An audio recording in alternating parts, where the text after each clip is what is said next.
The government is doubling down on their war on fun. The federal Liberals and the provincial Alberta NDP, that is. You may have missed this, but both of the governments brought in bad new policies with the introduction of their budgets just earlier this month. Things just got more expensive for those that like to have a few, with the Liberals taxing alcohol to fill their pockets with 30 million more of your hard-earned dollars by increasing the tax on booze. The excise duty rate on alcohol will also go up by 2% and will be adjusted every April 1st according to the Consumer Price Index. And I've been telling you all about how the NDP raised their markups on imports in the province, meaning it's way more expensive to drink out-of-province beers here, and basically drives consumers to drink more locally produced beer.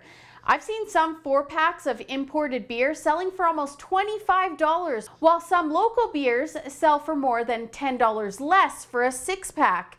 And this new tax that the Liberals brought it in will make it that much more pricey. The NDP's increase in markups was a protectionist measure put in place to grow the Alberta beer industry. But what it actually did was put consumers and businesses like liquor stores, pubs, and restaurants between a rock and a hard place. For both, it limits choice by price point. Consumers will simply go to the next best thing that's cheaper, which means that businesses have to axe some of the more expensive products that they carry.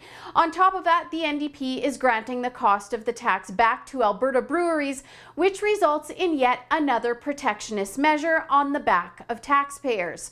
All of these moves by the NDP have sparked at least 2 court cases and an agreement on internal trade challenge from local importer Artisan Ales. All of the complaints involve the claim that the NDP are giving an unfair advantage to Alberta breweries. Not only this, but it's actually illegal for governments to resurrect trade barriers that include taxes according to Section 121 of the Constitution. But that's not stopping the NDP, because they've now introduced yet another layer of subsidies for Alberta-based distilleries. It's absurd. Of course, the distilleries are praising the government for all of this free money that they're getting that's not really free. If a business can't survive on its own, why on earth should taxpayers have to subsidize it? The distillery industry in Alberta clearly isn't doing so well for a reason. It's simply not a competitive environment here without government money. And here's the thing, the Alberta NDP are picking and choosing which businesses succeed at this point.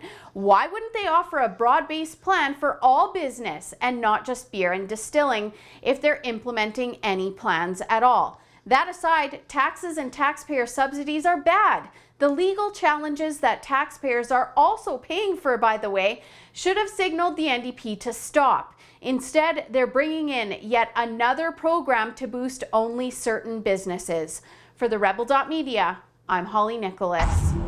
Thanks for watching. If you support free trade in Canada, sign my petition at beerfreedom.ca.